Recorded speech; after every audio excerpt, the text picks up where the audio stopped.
si David nous permet. On a vu une marque passionnante. Est-ce que Bémet, la raison pour laquelle on doit faire l'effort de travailler, est-ce que c'est une chose qui n'était pas prévue à l'origine? Adam Arishon, s'il n'avait pas fauté, on n'aurait pas dû travailler, ou non? Bémet, le Chavot Ayavot dit non, c'est constructif de travailler. C'est constructif de travailler. Pourquoi c'est constructif? Parce que il dit il y a la Bechina et la Beïta. J'ai parlé de ça, Bechina et Beïta, non? Ah, j'ai pas fait ce passage, dommage. Comment on va faire? C'est dans les petites lettres. Qui c'est qui n'a pas de feuille et qui sait lire? Moi, j'ai pas de feuille. Et tu sais lire? Tiens, prends celle-là.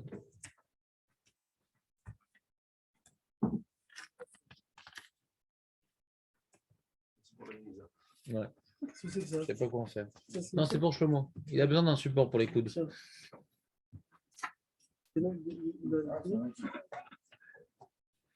Allez. C'est les deux raisons pour lesquelles il faut travailler.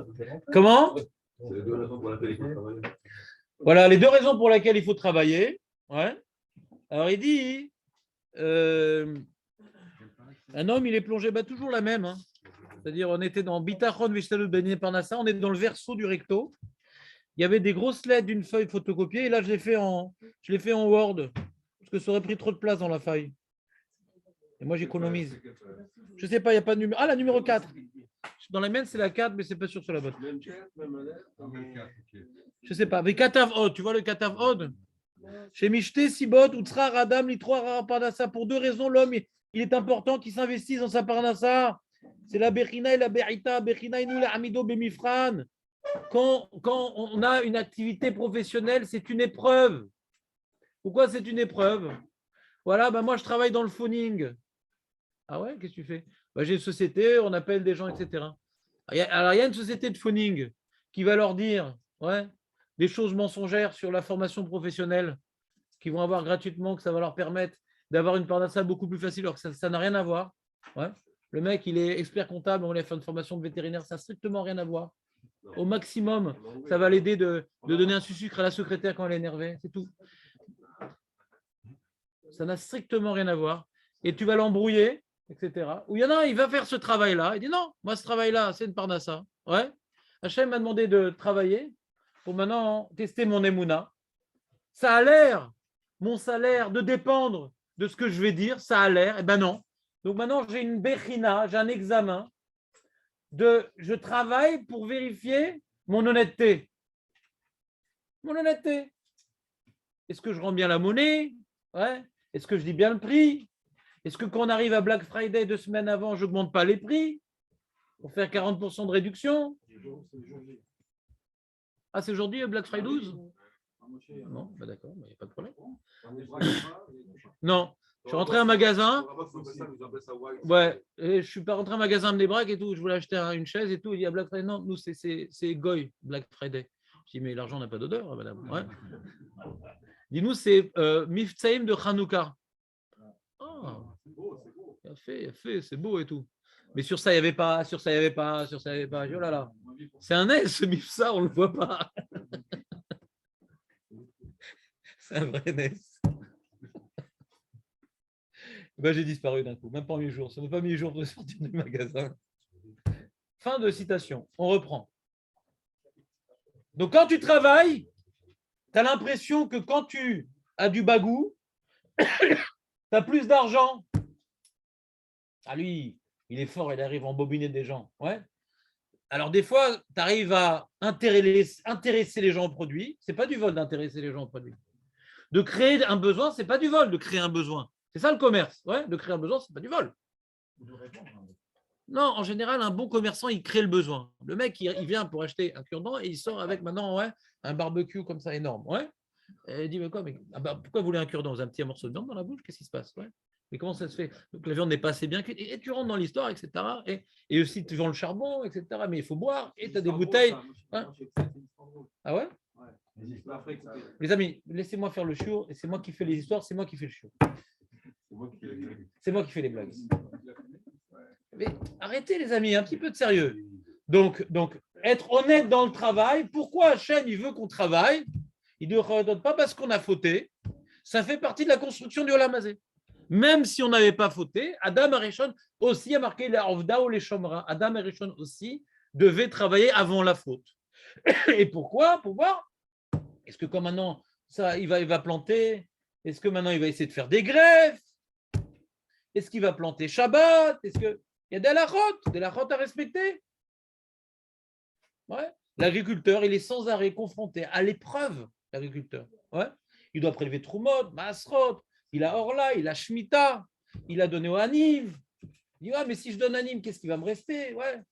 Ma marge, elle est très petite. Je donnerai après.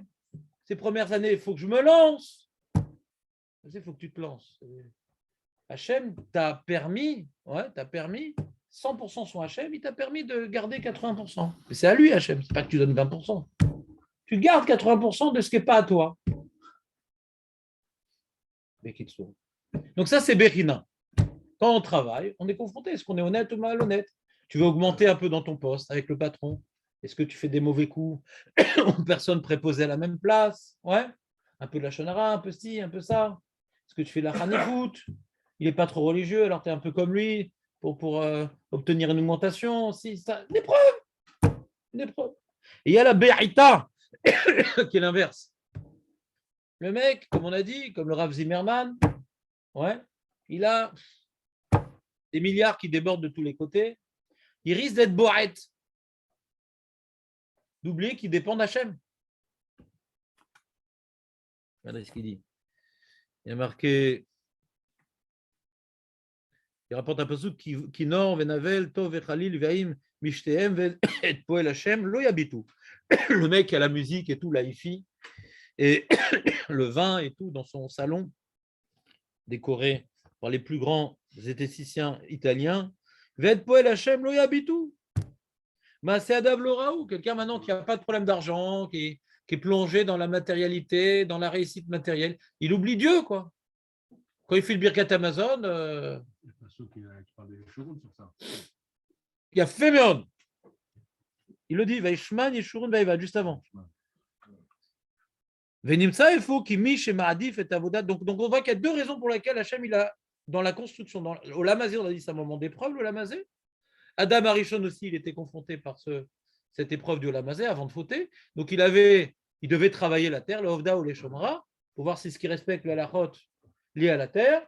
Et il avait besoin de travailler. S'il ne faisait rien, s'il était trop oisif, eh ben, il aurait dit, il aurait pu sentir qu'il est indépendant d'Akadourou, il n'a pas besoin d'Hachem. Quand tu travailles, tu plantes, tu as besoin d'Initiata Dishmaya, tu t'en remets à Hachem. Quand tu travailles, tu fais Nishtalout, tu sais qu'il y a des zones d'ombre dans tes efforts, tu as besoin quand même d'une aide divine. Tu attends une augmentation, tu pries.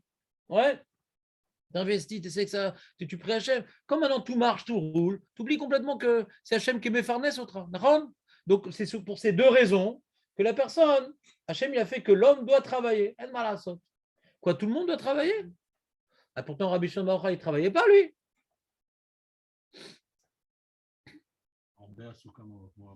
Non, mais il n'avait pas, d'après ce qu'il dit Chavot, donc c'est bien de travailler. Pourquoi Rabbi Shimon Bar Yochai, il n'a pas accompli la mitzvah de travailler? Alors il répond. Exactement, Chazak Nimsa il faut qu'il miche Maadif et Avodat Elokim vebocher beirato beter bo beignane aruchanim bagashvim masem alav et midat amegunot veshoef le midot atovot enu boet bashem. Quelqu'un maintenant qui sent sa dépendance à Kadosh Baruch Hu. Par exemple, regarde, là j'ai une souga difficile, ouais, et j'aimerais la comprendre. Donc je me sens tout petit, je me sens bête, je me sens limité. Je suis pris Hachem, Hachem aide-moi. Si maintenant la Torah, comme dit Rabbi Shimon Bar Yochai, Torato ou Manuto. La Torah, c'est pas uniquement, voilà, j'ai fait mon heure, je quitte. C'est ma construction dans ma vie. C'est ma start-up. C'est ma start-up. Donc j'étudie une souga, je ne comprends pas. Je suis déprimé. Je prie Hachem. Je me sens complètement dépendant d'Hachem. Je peux avoir 10 000 $, en banque. Si maintenant j'ai une contradiction entre deux Gmarot, je n'arrive pas à comprendre la réponse du Rashba et du Rabbeinu Yonah, ouais, je n'arrive plus à sourire, je n'arrive plus à manger. Je vous ai raconté souvent l'histoire de Morab, le Rav Kaplan qui était à Ponovitch, et le Rav Shar, il avait fait un shiur, il avait rapporté une contradiction dans le Rambam, et à la fin du shiur, il dit bon, il faut encore approfondir, on n'a pas encore trouvé la réponse. Et après, le Rav Kaplan, quand il était Bachour à la Yeshiva de Ponovitch, le Rav Shar est passé, il l'a vu dans le Cheder Rochel, dans le réfectoire, il dit, qu'est-ce que tu fais là? Je mange. Et comment tu peux manger? On n'a pas de réponse sur le Rambam. C'est comme quelqu'un voulait apprendre, voilà, ton entreprise, il y a eu un grand problème, il y a un incendie d'entreprise, il faut appeler le pompier, il faut appeler ci, voilà. Attends, je mange. D'abord, je mange. Ouais. Après, j'ai des brûlures d'estomac. Je mange. Ouais. Trop bien. Vas-y, tu manges. Ouais. Ah, Rachar l'a pris, ils sont partis au bétail-ménage, une heure ou deux, ils ont trouvé, après, il est parti manger. Tu sens pas qu'il y a quelque chose de vital là? Quelqu'un qui voit la Torah comme étant sa vie. C'est pas moi quelqu'un qui travaille, il se travaille. Torato Umanuto, ça s'appelle. Torato Umanuto. Umanut, c'est la Torah. Pas tout le monde est fait pour ça. Quelqu'un maintenant que la Torah pour lui c'est un passe-temps et c'est une mitzvah, etc. Alors c'est possible que pour lui il est préférable qu'il aille travailler pour sentir un hol et pour sentir sa dépendance à Kadosh Baruch Hu. Ouais, mais t'inquiète pas, Hachem l'aidera. Celui qui n'est pas fait pour être dans le limoud, t'inquiète pas. Ces problèmes de Parnassa lui fera sortir du limoud et devra subvenir à ses besoins et faire une avodat Hachem dans la Parnassa. Une avodat Hachem dans la Parnassa. De sentir notre dépendance à Kadosh Baruch Hu, de travailler ses midot, de travailler son émouna et de ne pas faire des choses tordues, d'être nosé ou noten be'emouna, de travailler honnêtement. Mais celui qui arrive au même résultat sans d'avoir passé par la Parnassa, il n'y a aucune raison qu'il travaille. Ven yetzera mesit oto ve'ulo mitpate lirdof achet tanuga olam hazeh המחשבים את האדם. אדם כזה משחרר אותו הבורא מתיחה להאפיל גורמים ולהשתמש באמצעים לשם השגת פרנסתו כדי שלא שייכים אצלו שני הטעמים הנ"ל. המחייבים את זאת, לפיכך פרנסתו תבוא אליו בלי טרחה ובלי יגיעה דסיפוקו וצורכיו, כמו שנאמר לו, ירעב השם נפש צדיק. Comme on a vu avec l'exemple du Rav Zimmerman que je vais citer aujourd'hui, que lui, il a une parnassa tranquille. Ouais, il a travaillé quand il était jeune, il a investi dans des biens immobiliers qui ont explosé de tous les côtés avec des plus-values de folie. Et maintenant, l'argent, il rentre comme ça, il étudie toute la journée, 9h à 10h, il distribue l'argent aux pauvres. Toute la journée dans son immeuble. Et il achète que des frigos Yachnia, et sa maison, elle a l'air d'être la maison d'un avraire, et il n'a pas de voiture. Et... Donc, on est dans la deuxième raison. Hein. Oui, non, non, il y a deux raisons. Je n'ai pas parlé qu'il était honnête. Voilà, d'accord, mais c'est un autre problème, c'est-à-dire. Hein ça manque.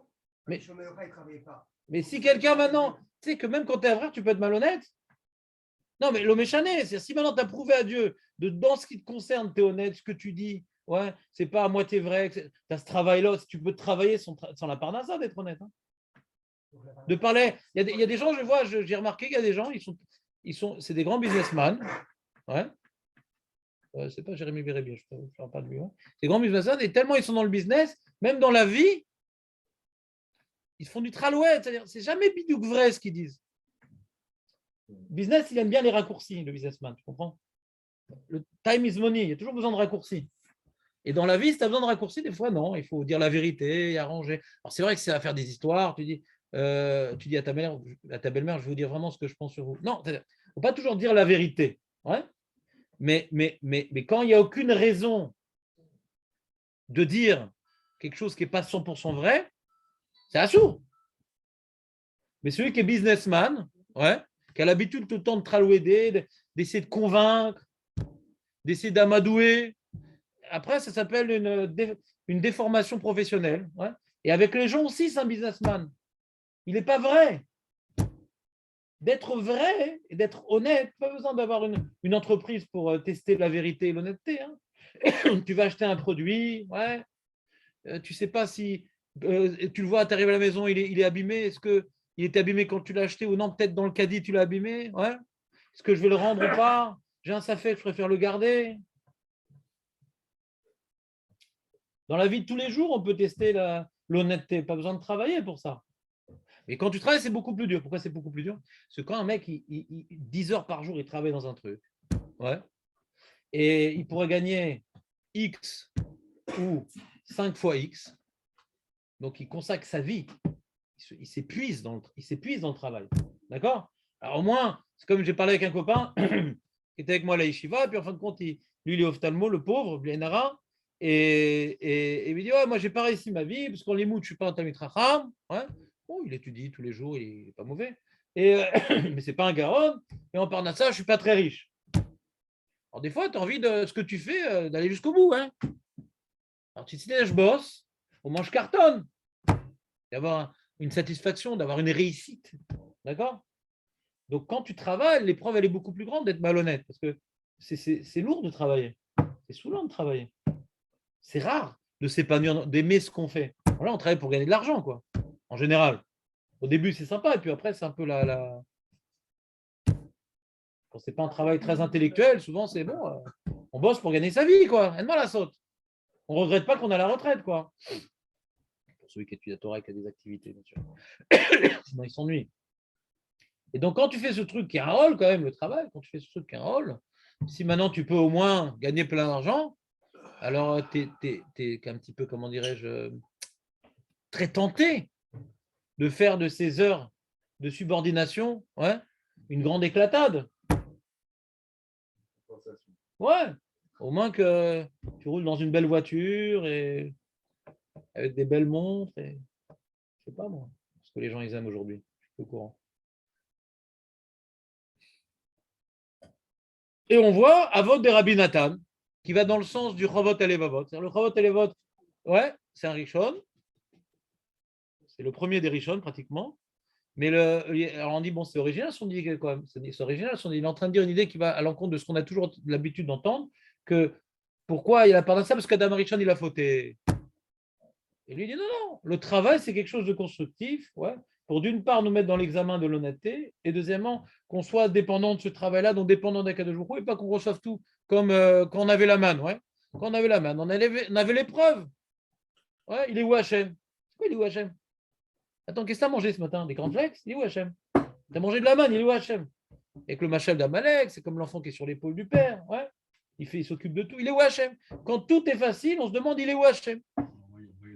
L'honnêteté des gens en plus par rapport à la main. Plus était proche qu'on était considéré par la chaîne. Plus était loin, on avait un. Voilà, c'était pour compenser le problème. Tu dis pour compenser le problème, il y avait une difficulté dans la parnassa à la main aussi. Si tu avais un problème d'Emouna, un problème de Midot, un problème de ne pas sentir suffisamment connecté à Kadosh Baruch Hu, alors tu devais marcher beaucoup et donc sentir. Donc, du coup, ça te faisait quand même un peu sentir ta dépendance à Hachem. Pour justement ne pas rentrer dans le problème qu'évoquait le Chavolot Evavot, que dans ce cas-là, ça ne va pas nous aider cette période-là, ça va nous détruire. La peur de la main, ça nous détruit, ça nous éloigne Hachem. Donc, malgré tout, il y avait quand même ce garde-fou qu'on devait se travailler pour la parnassa. C'est comme le niveau du tzaddik. Ouais. Je n'ai pas bien étudié. Moi, quand j'ai des épreuves, etc., je dis, j'ai dû faire tout le Torah, il faut que j'étudie plus, il faut que je travaille plus cette Nekuda. Il y a un problème. Moi, je ne suis pas dans la Parnassa, je suis dans la Vodat Hashem. Quand ça ne marche pas, dans la Parnassa, c'est que je dois. Que quelqu'un, ça ne marche pas dans sa Parnassa, il va réfléchir, il va faire un bilan, il va mener un expert comptable. Si sa Parnassa, c'est sa Torah, pareil, il va faire un bilan. Peut-être j'étudie pas bien, peut-être j'enseigne pas bien, peut-être qu'il y a des heures que je perds. Faire un bilan, se remettre en question, elle va la saute. C'est pas parce que tu vas faire tchouva qu'Hachem va donner plus de parnassa. Mais des fois, tu peux détruire ta parnassa en faisant des avarot. Quelqu'un qui a un mazal d'être pauvre, ça n'a pas changé grand-chose. Mais quelqu'un maintenant qui devait avoir de l'argent, il peut le détruire en faisant des avarot. En faisant tchouva, il peut retrouver le potentiel qui était prévu. Mais de développer un potentiel qui n'était pas prévu, même s'il fait tchouva, ça ne servira à rien. Et les gens, ce n'est pas prévu qu'il soit riche, le mec. Pour faire ce qu'il veut, il ne sera jamais riche. Hein? Pour qui?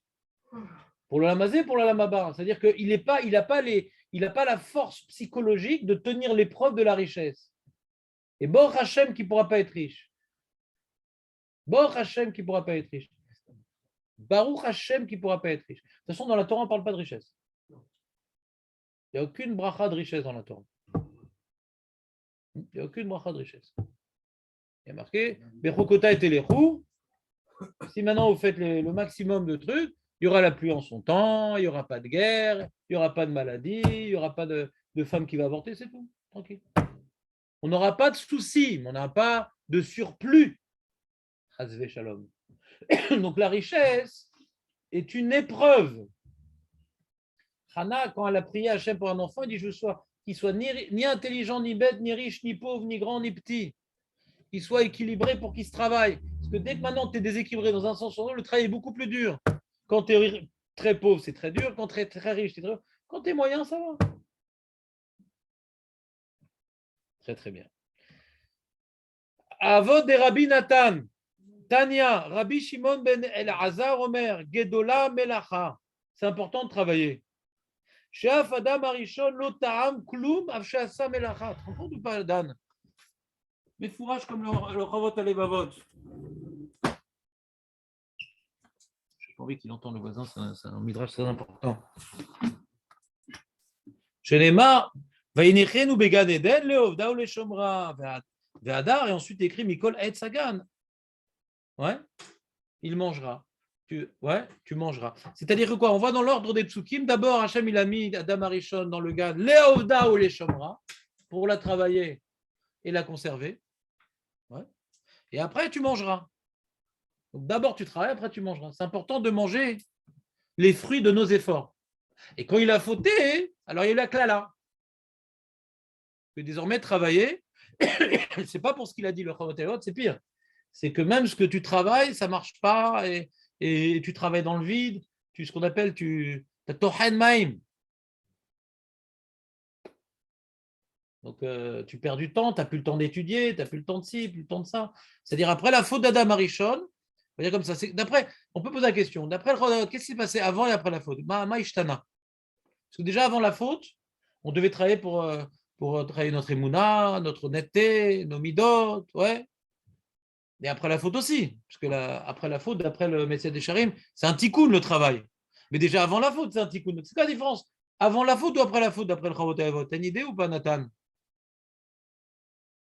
Maïfdel. Et qu'est-ce que ça change?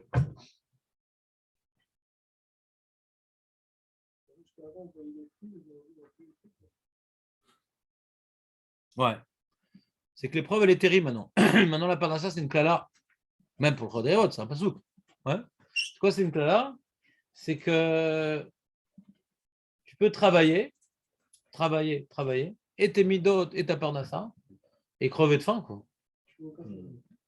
C'est-à-dire, on est plongé, le fait de travailler la sueur de son front après la faute de Rishon, c'est plus c'est une épreuve qu'on appelle de galoute. C'est quoi l'épreuve de galoute? Adam Arishon était en galoute, d'accord? Il y a une galoute, une forme de galoute. Le Ramban, il explique que toute l'humanité, c'est l'histoire d'une galoute. Il y a Adam Arishon qui a été exilé du Gan Eden, ouais. Après, il y a eu, comment dirais-je, l'humanité qui a été exilée de la terre par le déluge, se retrouver dans une boîte, Teva, et avec Noir et sa famille, c'est l'exil de la terre. Et après, il y a Babel, encore un exil, ils ont été exilés, d'accord? Et après, il y a eu donc l'exil de la famille de Abraham, Yitzhak et Yaakov pour aller en Mitzrayim, et puis après on est rentré en Israël, et puis après on a fauté encore l'exilé. C'est-à-dire que Hachem, il a créé un monde où chaque chose doit être à sa place, et quand on faute, on est déplacé. Ouais. Tout le monde, c'est une histoire de Galout ve Geoula, il dit le Ramban. Ouais, Galout ve Geoula. Maintenant, par rapport à notre sujet. Donc, il y a une sorte de galoute. C'est quoi la galoute? C'est quoi l'épreuve de la galoute? L'épreuve de la galoute, c'est que Hachem voile sa face. Avant la faute d'Adam Arishon, ouais, bon, tu devais travailler, tu devais faire des efforts, ouais, mais tu sentais la bracha d'Hachem. Quand tu faisais ce que tu devais faire, tu sentais la bracha. Non, mais Ruguta et les roues, ça roule. Mais quand maintenant, Chazé Shalom, on donne le dos à Hachem, alors Hachem s'éloigne. Ouais. Même là où tu vas faire tchouva et tu vas faire tzedaka et tu vas faire masim tovim, le mec, il s'en sort pas. Il dit, mais ma Corée, il faut Hachem. C'est un galou de malasot. C'est très dur. C'est très dur. Il y a marqué, le Midrash, il illustre ce problème-là. C'est que Adam Arishon, il va planter des choses et le qui sort du blé, il va sortir des mauvaises herbes, il va sortir d'autres végétaux qu'il n'a pas. C'est-à-dire, tu fais des efforts et ça sort l'inverse. Et ça, tu peux le dire de manière au sens propre, au sens figuré. Tu fais des efforts dans la voie Hachem. Le mec dit, voilà, bon, Hachem, maintenant je prends sur moi 2 heures d'étudier par jour, sérieusement, nanana. Et voilà, son enfant, Chazé Shalom, tombe malade, et voilà, il est renvoyé de son boulot. Je comprends pas. Il est où Hachem? Ça, c'est la galoute. La Géoula, c'est ce qu'on attend avec le Mashiach. On aura des épreuves, mais c'est beaucoup plus direct. Le lien de cause à effet. Comme avec la manne, tu vois. La manne, c'est, tu as déliré hier, alors tu vas devoir galérer pour aller chercher ta manne. tu t'es bien travaillé aujourd'hui, alors la manne elle est plus proche. Il y a un lien de cause à effet qui est beaucoup plus visible parce que Hachem est présent.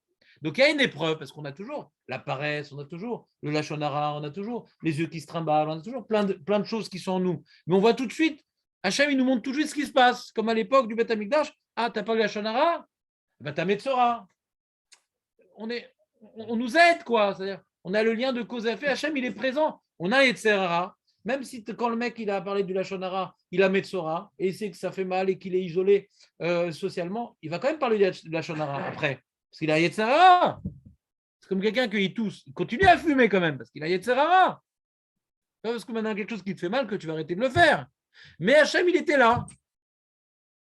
Quand Adam Arishon a fauté, tu peux te travailler, être honnête et planter le champ haineux comme il faut, sans faire de grève, etc. Et ça sort des ronces. Donc c'est l'épreuve de la Emouna. C'est pas parce que toi, tu as fait de chouva que Hachem, il doit te suivre. Continue, tu le fais parce que Hachem t'a demandé, et pas maintenant pour avoir un olamazé confortable. Comment? Comment on explique du coup Bechukotai? Bechukotai. C'est après la faute. Non, Bechukotai, justement, c'est quand on est. Il explique le Rambam, c'est la Géoula, Bechukotai. Il dit jamais on a eu les brachot qui sont écrites de la Torah, on les aura à la Géoula. Jamais on les a eu. Jamais on les a eu. Le Bechukotai, dit le Rambam, on l'a jamais eu. C'est le programme, on n'a jamais été Bechukotai. Le Rambam, il dit jamais. On n'a jamais été Bechukotai. C'est notre devoir. Il nous explique que quand on va l'accomplir, ce qui va se passer. Il dit ça, c'est l'imot Mashiach. Que quand tu vas, ça va se passer comme truc, tu n'as pas de guerre, il n'y a pas de ci, il n'y a pas de ça, et il n'y a pas d'avortement, il n'y a pas de. Le allez-nous. Ça, c'est quand on fera le Ratzon Hashem, mais on ne l'a jamais fait. Alors à l'époque de Chizkiyahu Améler, ça se rapprochait un petit peu. On n'était pas loin. Il y avait une bracha particulière à l'époque de Chizkiyahu Améler. La preuve, il s'est couché. Et tu vois, ils ont fait des mitzvot. Bah, comment dirais-je, l'armée de Sainte-Rérive, elle est morte pendant la nuit, quoi. Donc on voit la main d'Hachem. Tu fais des mitzvot. L'armée, elle meurt, elle meurt. On voit la main d'Hachem. Donc s'il n'y avait pas eu la faute d'Adam Arishon, c'était comme l'Imota Mashiach, dit le Ramban. Quand on va voir l'Imota, on revient comme Adam Arishon avant la faute. Il y aura encore un libre arbitre, mais on verra la main d'Hachem. Ça nous aide. Là, on n'est pas aidé, là. Quelqu'un t'a dit, là, il y a un tzaddik qui s'est fait tuer cette semaine, là. Le mec, il est venu d'Afrique du Sud et il a fait tchouva, il a tué des Shiva, et il se fait tuer. Ah, je ne comprends pas. Et tu as des mecs qui font plein d'avérotes et des mafieux, etc. Ils vivent jusqu'à 90 ans. Baccarat. D'après Marco, 90 ans. Moyenne du mafieux. Arrête de fumer, Marco. Arrête de fumer. Il lâche pas. Aux États-Unis, c'est que c'est limité à 90. Hein. Nous, on est comme en Allemagne. On est limité à combien? Tu comprends ou pas? Tu as compris la différence, Nathan, entre avant la faute et après la faute? Dans les deux cas, il y a une épreuve. La parnassa, la vie, c'est une épreuve. Mais il y a une épreuve qui est plus facile, parce que Hachem, il nous montre les fruits. Et la galoute, Hachem ne nous montre pas les fruits. Donc tu peux voir le tzaddik vers l'eau, et le rachat vetovlo. Et ça, c'est très dur. Il a du mal, Moshe Rabbeinu, avec ça. Il a du mal avec ça.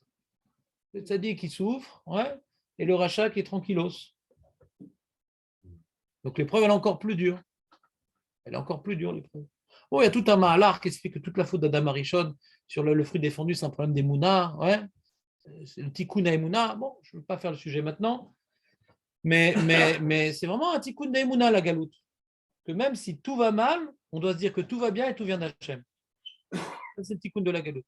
Quand on arrivera à dire à Kol et Tova, ouais, vraiment, et qu'on voit que ça vient de la main d'Hachem, on sera metaken la galoute. Et c'est le message de Purim. Purim, c'est le message pour sortir de la galoute. C'est pour ça que c'est la fête qui est juste avant la construction du deuxième Beth Amikdash. C'est le message pour être metaken la galoute. Même si tout va mal, on dit qu'en vérité, tout est pour le bien et tout ira bien.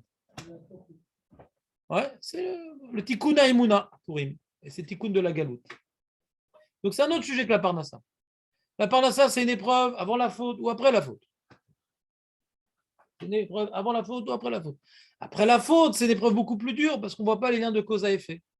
Et même que tu es honnête, le magasin en face, c'est un truand, il cartonne en bourse. Ouais. Et toi, tu es devenu sous-traitant du nouveau concurrent. Ouais.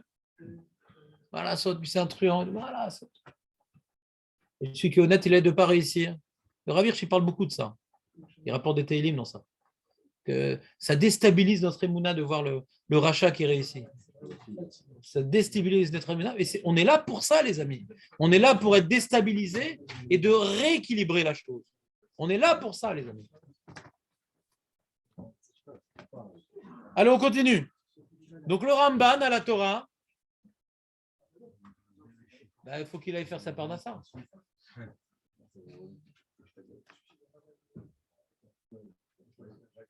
Avant la faute, c'est pas aussi genre. On n'avait pas conscience de la punition du travail. Mais avant la faute, c'était pas une punition. Oui, justement, mais il ne se rendait pas compte. Et quand quelqu'un il achète une voiture neuve et que son ami il dit elle est pourrie ta voiture, ça le met dans un état d'esprit complètement différent avant ou après. Il a acheté une Skoda. Ouais. Non, lui il était content, il avait acheté une belle bagnole. Il vient me voir, il dit ta voiture n'est pas GG. Donc ça, avant il était comme ça, et après il handicap par rapport au travail. Oh, peut-être, mais c'est peut-être une explication en plus. Moi, j'essaie de dire l'essentiel qui est à mes yeux, ça peut rajouter aussi. Le Ramban aussi se pose la question à la Torah, le Ramban, c'est les Ovda ou les Shomra. Avant la faute, les Ovda ou les Shomra. Alors il dit le Ramban, Veine, il a né Gan Eden, Gazar Baem la Sot Annaf, Velasset Peri, Laad le Olam, les arbres du Gan Eden, pas l'arbre, les arbres. Ouais. Il y avait des branches qui poussaient, ouais, et ces branches-là, elles n'allaient jamais dépérir. Aujourd'hui, on a des oliviers, ouais, qui sont millénaires. Ouais. D'accord. En général, les arbres, au bout d'un moment, ça meurt. Dans le Etzaït, dans certains cas, ils ont l'air d'être éternels, ces arbres-là. Ils ont l'air d'être éternels. Ben, ça, c'était avant la faute. Avant la faute, les arbres, ils n'avaient pas besoin de beaucoup d'entretien. Ils devaient être éternellement porteurs de fruits, il dit le Ramban. Il dit Velo yazkin beret shorsham. Et les racines, au bout d'un moment, les racines, elles vieillissent. Il y a un vieillissement des racines. Et si les racines sont vieilles, l'expression vieilles racines, ouais. Ou beafar lo yamut gizaam. Donc, il n'y avait pas besoin de tellement. Vous savez, c'est quoi Zomer? Élaguer, on a dit. Ouais. Élaguer, c'est pourquoi? C'est pour redonner de l'énergie aux autres branches. Il n'avait pas besoin dans le GAN. C'était des arbres d'une. Il y avait la bracha, quoi. Chez Ilou et Utsrichim, Aboda, chez Goresh, Adam, Misham. Mi Abadotam. Si maintenant ces arbres-là, ils ont besoin d'être travaillés, le Gan Eden, c'est un endroit. Hein. C'est pas Dubaï, mais c'est un endroit sur Terre, le Gan Eden. Ouais. Il demande le Ramban. Maintenant, du moment que Hachem il a renvoyé Adam Arishon du Gan Eden, qui c'est qui s'occupe du Gan Eden maintenant? Alors David, il va dire les anges, bien sûr, mais le Ramban, il ne dit pas ça. Les anges, je pense. Ouais, je sais.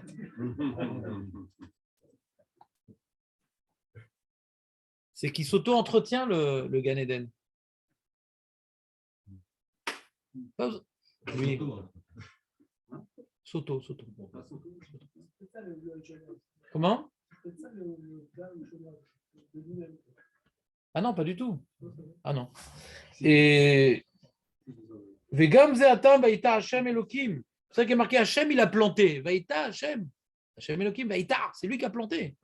Donc ce que Hachem il fait, Hachem qui est Netzar Netzarim, ce qu'il fait, il y a un Netzar dans ce qu'il fait. C'est pas rien. Charé, Chayou, Matta'av, Maaseh Yadav Vekamim Le'olamim, Kenyan Shenemar, Lo Yivol Aliou, Velo Yitom Pirio, Ki Me'aimav, Mina Mikdash Hemma Yotzim.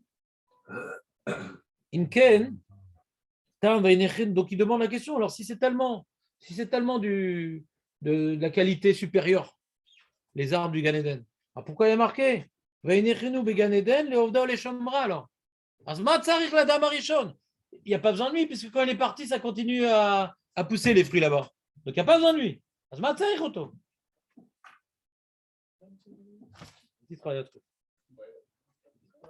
La Avod, il dit comme Adam la Ovda ou les Shomra, la Avod Admat Agan Arugot Sham qui Agan Shem Ilanot Lo Yavdu. Il fait un titirous sympa. Il dit non, les arbres, ils sont spéciaux en Gan Eden. Mais si tu veux manger maintenant du blé, si maintenant tu veux manger des concombres, des pastèques, des melons, des bananes, diront.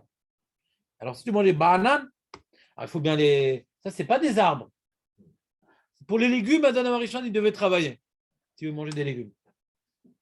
Ça, tu connaissais pas ce Ramban, David? Non, on paraît que le blé, il a fait la faute avec le blé. Ouais, Khazak, très très bonne question. Rabbi Ouda. La figue, moi j'ai entendu. Une autre opinion, David? Vous voulez, là, il y a un forum de trucs, là, vous voulez. Qui dit mieux? Ouais. Un sticker. On continue. Les amis, essayez de rester dans le sujet. Ce serait quand même pas mal. Il dit comme ça. Qui agan she'em ailanot lo yavdu. Ve'itachen she'kina agan belashon nekeva kemo ou ke gina zeruea tatzmiach venatu ginot. Gan c'est la shon nekeva. Non, c'est dit l'Aouda au Shomra. Alors pourquoi? C'est bizarre déjà. Ben, il est au Gan Eden, aujourd'hui l'Aouda au Shomra. Ouais. Alors qu'est-ce qu'il veut répondre avec ça? C'est Kina, c'est pas Gan. Et Guinness, c'est les légumes. Voilà, c'est l'entretenir. Voilà, c'est un ganan. C'est bon ou pas? Donc on va dans le pshat, le Ramban est d'accord avec le Rav Televavot dans le pshat. Le pshat, le Ovdaol et Shomra, quand tu lis la Torah, dans le pshat, donc il travaillait. Il travaillait la terre, Adam Arishon. En tout cas, il devait travailler. Et il a été suffisamment rapide dans la faute qu'il n'a pas eu le temps de travailler, je pense. Ouais. Et c'était le projet. Le projet, normalement, s'il devait rester dans le Gan Eden, il devait travailler. Comme nous, on devra travailler quand le Mashiach sera là, mais ça poussera beaucoup plus facilement. Et les arbres, si et ça. Il y avait la bracha, tout simplement. La bracha. Il y avait la bracha. Mais on doit travailler, il y a la bracha, comme à l'imot Mashiach. Le Ramban, il fait un long développement que l'imot Mashiach, c'est comme Adam Arishon avant la faute, l'imot Mashiach, on travaille. Mais moi, on travaille, mieux c'est quand même. Oui, il aussi ne travaille pas beaucoup. Comme ça, il peut avoir des réflexions métaphysiques, des remises en question morales et éthiques. En plus, il faut voir qu'il avait une grande bracha d'Amarishon. Il n'y a pas tellement de casse-tête. Ouais. Il n'y a pas de belle-mère. Il a marqué ça, c'était Al-Pipchat. C'est pas qu'Arban est d'accord. Comment? C'est juste qu'il est d'accord qu'il faut travailler au Kouda, mais il ne dit pas. Pourquoi? Il dit pas la raison. Le méchané. On est d'accord qu'Al-Pipchat, travailler, c'est travailler. Après, non, mais pourquoi il faut travailler avant la faute d'Adam Arishon? Pourquoi travailler? Alors ça, le Chavatot, il répond. Et après, il rapporte un drouche. Veraboten ou nit oreru basé. Et Chachamim dit, oh là là, mais attends, c'est quoi cette histoire, l'Ovda les Shomra de Adam Arishon? C'est quoi cette histoire? Amrou, Bereshit Rabba, hein? Et c'est écrit dans le Midrash Rabba de Bereshit, les Ovda ou les Shomra, et Lou à Korbanot. Non, c'est pas Avodat à Adama. C'est Avodat Hashem.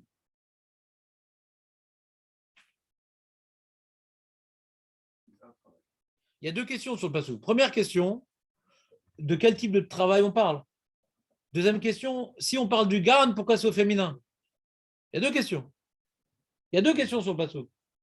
Question, on va dire, de réflexion. Qu'est-ce qu'il devait faire comme travail, quoi? Avant la faute, il devait vraiment travailler? Bon, sur ça, on peut être d'accord ou ne pas être d'accord avec cette question-là. C'est plus un postulat intellectuel. Mais une autre question qui est de grammaire. Gam, c'est au singulier, c'est au masculin. Pourquoi c'est au féminin? Alors, c'est Méramès, les corbanotes. Chez Neymar, Ta'avdoun et Taïlokim. Hada ou dirtiv, Tishmeru lakriv li bemoado.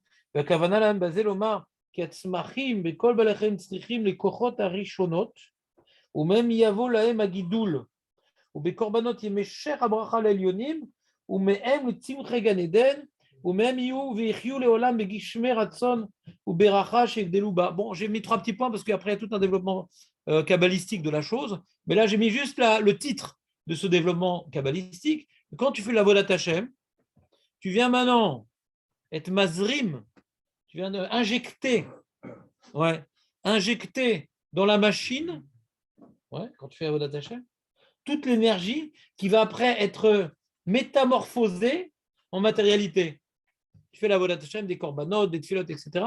Alors, les arbres, ils vont donner des fruits, les champs, ils vont donner des trucs. La vodat lachra, c'est la vodat Hashem. Pour le gan, C'est ce que je vous expliquais tout à l'heure, que avant la faute, on voyait le lien direct entre la matérialité et la spiritualité. Tu fais une mitzvah, ça devrait entraîner une bracha.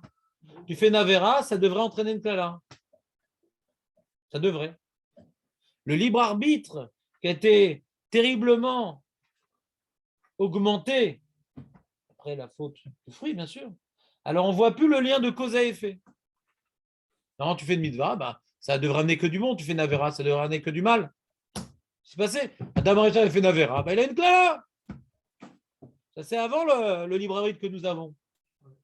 Et je vous ai expliqué à de nombreuses reprises que lorsqu'il y a eu, comment dirais-je, le don de la Torah, et que la Gemara nous dit qu'on arrivait à un niveau d'Adam Arishon avant la faute, que la faute du veau d'or est venue nous faire retomber dans le niveau d'Adam Arishon après la faute. Mais avant qu'on ait fait la faute du veau d'or lors du Mamad d'Arsinaï, on est revenu comme Adam Arishon avant la faute. Et qu'est-ce qui s'est passé? Il y a marqué qu'ils sont morts lorsqu'ils ont assisté à l'événement du Mamad d'Arsinaï. Je vais vous expliquer pourquoi ils sont morts. Parce qu'ils ont vu les mitzvot. Ils ont vu le lien des mitzvot avec l'Olam Hazé. Que quand tu fais une mitzvah, ça entraîne bonheur, bracha, arichut yamim. Ouais. Tu fais une avera, ça entraîne chasé shalom, maladie, faillite, ouais. Arrivage de belle-mère pendant 2 mois. Ouais. Donc, ça, ce lien clair entre les mitzvot et la averot, que nous, on ne voit pas aujourd'hui. Parce qu'on est dans la galoute. Donc, tout est masqué. Ils ont vu ça, donc ils sont morts. Pourquoi ils sont morts? Parce qu'il n'y a plus de libre arbitre. Ils sont morts parce qu'il n'y a plus de libre arbitre. Il n'y a plus de libre arbitre. La vie, on est là pour justement être dans l'épreuve. On est dans l'épreuve.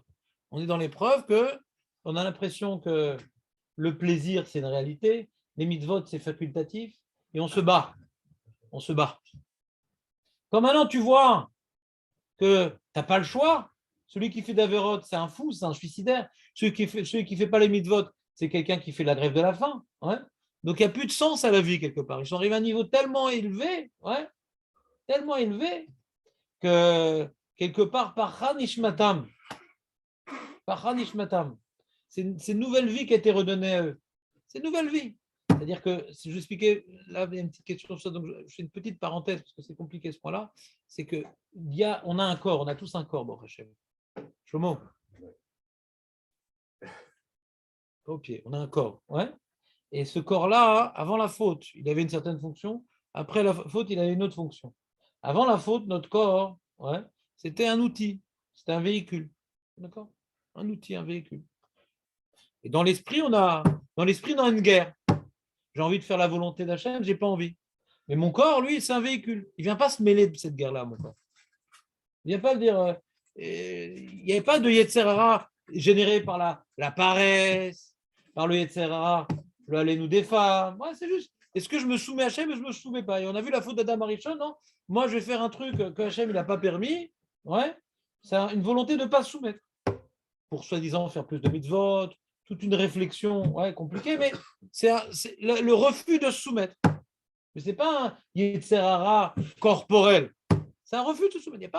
Il n'y a pas ici des arguments corporels. Un Yetzer Hara bas avec les bas instincts. Quand Adam Arishon, donc il a mangé le fruit des tendus, ce fruit maintenant, il est venu maintenant empoisonner son corps. Son corps est devenu non plus un véhicule, mais mon identité propre. D'accord? Maintenant, je m'identifie à mon corps. Et quand je m'identifie à mon corps, quand je suis fatigué, je ne me lève pas. Si ton corps, c'est un véhicule, quand l'âne ne veut pas bouger, tu donnes un coup de bâton. Exactement. Pourquoi ils ont eu honte d'être nus? Parce que comme maintenant, ils voyaient leur corps comme un véhicule, ça ne me gêne pas que le Hamor il soit tout nu. C'est un véhicule. Mon corps, ce n'est pas moi. Mon corps, c'est ma neshama. Hein. Et le Hamor, c'est un véhicule. Donc, il soit nu, il n'y a pas de problème. Il n'y a pas de problème. Je peux faire un régime sans sel, ça ne me dérange pas. Mais si maintenant, du coup, quand ils ont maintenant donné une place à leur réalité individuelle à un tel point que leur corps ils sont identifiés à leur corps. Dis-moi, je suis un chamor, je cache mon chamor. Une femme qui est mal habillée, c'est qu'elle donne la première place à son corps par rapport à son esprit. C'est une chamora. Elle pense que c'est moutarde à chamora. Non, c'est que la moutarde à mora. Mais il faut bien que je te maintienne en éveil. C'est pas, non, c'est des vieilles blagues des années 90. Ouais. Voilà, l'amour du goût. Donc, on revient, les amis. Donc, la femme, ouais, ou bien elle se fait remarquer par des paroles intelligentes, des mitzvot, du chesed. Elle comprend que son corps, c'est un véhicule. Ou bien maintenant, si elle est belle et bête, ouais, alors pour se faire remarquer, elle va exhiber la charcuterie. Ouais, c'est une chamora, elle m'a la saute. Alors nous, pareil, il y a le mec avec ses tatouages, ouais, il pense que le corps est à lui. C'est tatoué? Non, c'est à moi. Ouais. Il pense que c'est à lui le corps. Allez dire, il est beau, il est musclé, il a la gonflette, etc. etc. Ouais. Et en vérité, une fois, quelqu'un m'a parlé, ouais, mon hobby dans la vie, c'est le sport, c'est la musculation. Je dis, mais qu'est-ce que tu vas faire quand tu vas être vieux? Tu investis dans une entreprise qui va faire faillite, mon ami. Si ta vie, c'est ta voiture, mais tu sais que tous les 10 ans, elle change. Tu vas changer de vie. Donc, quand il y a eu Mahamad Arsina, ils ont dû mourir pour recevoir un nouveau corps. Le corps d'avant la faute. Vous me suivez ou pas? Attends, c'est important là. Je parle de Dame Marichon, c'est important là. Non, c'est pas hors sujet, c'est important. C'est-à-dire que pourquoi ils ont dû mourir? Parce que le corps qui était leur Hamor, il a dû mourir. Le Hamor, il n'a pas compris ce qui s'est passé. Makoré, Khan, ça l'a tué.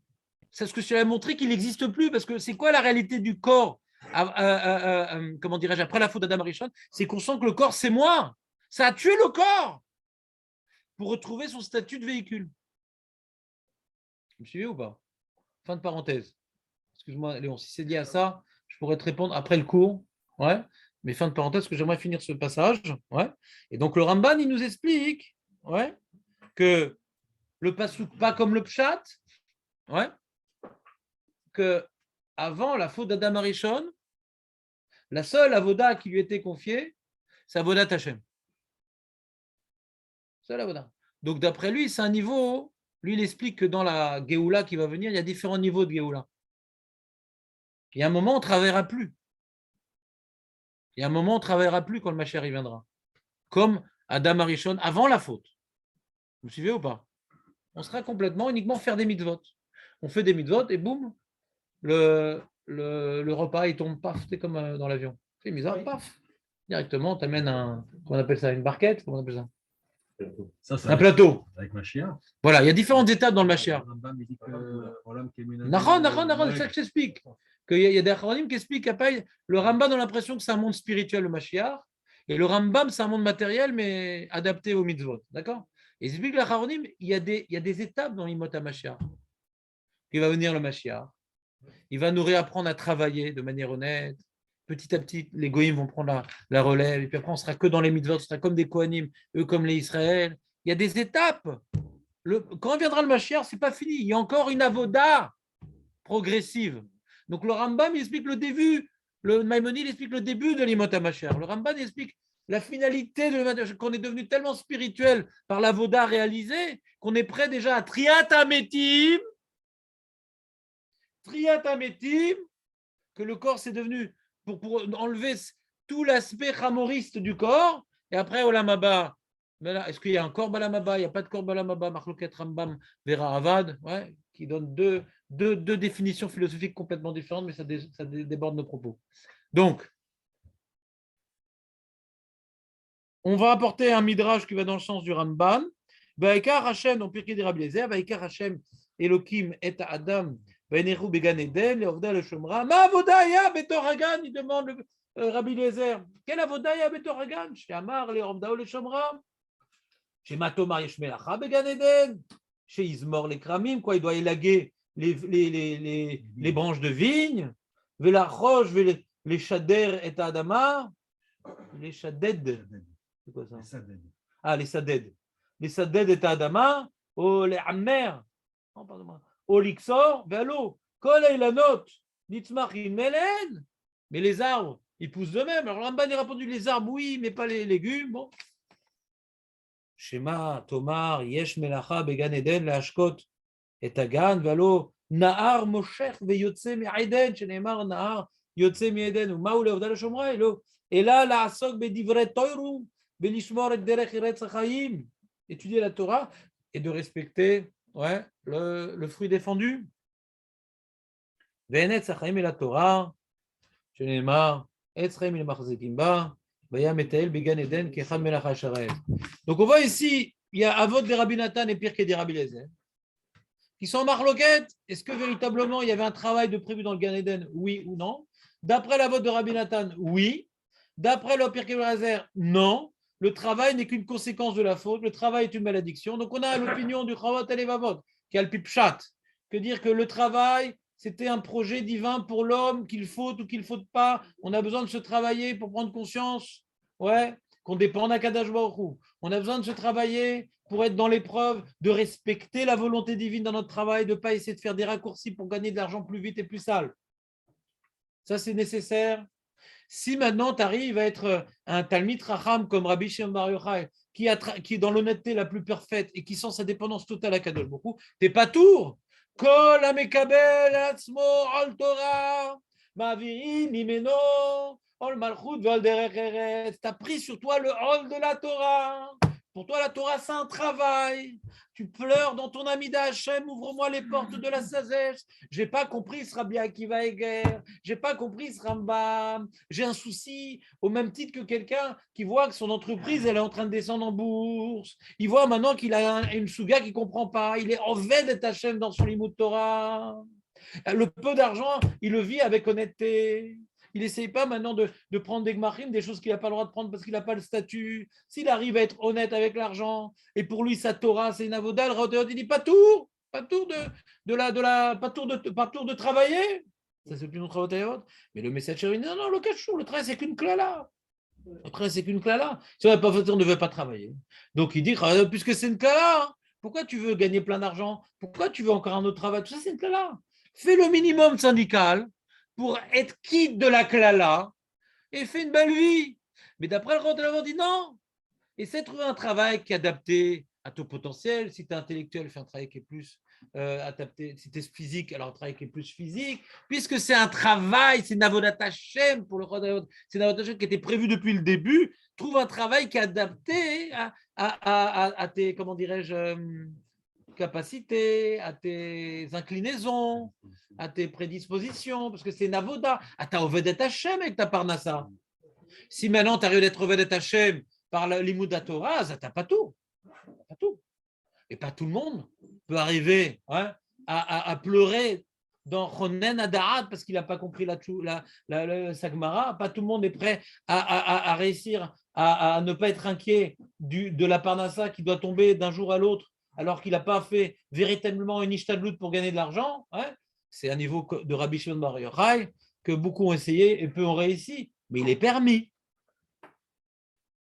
Il n'a pas pu l'interdire, il est permis. Mais c'est un niveau beaucoup plus difficile. C'est Torato Manuto, faut véritablement vivre dans une dimension d'Avodat Hashem que la limite Torah, c'est ma vie. Aussi important que le dollar il monte ou le dollar il descend, c'est pas important. Est-ce que maintenant mes capacités intellectuelles elles montent ou elles diminuent? Il y a un âge où elles diminuent, il faut vite investir dans les moods parce qu'il y a un âge où elles diminuent ses capacités intellectuelles. C'est-à-dire qu'il faut vite investir dans le Bitcoin parce que ça va vite augmenter. Il faut vite investir dans le mood parce qu'il y a un âge où on aura du mal à étudier. Profite de ta jeunesse, Nathan. Shabbat shalom. Rabbi Hanania, Rav. Dimanche soir,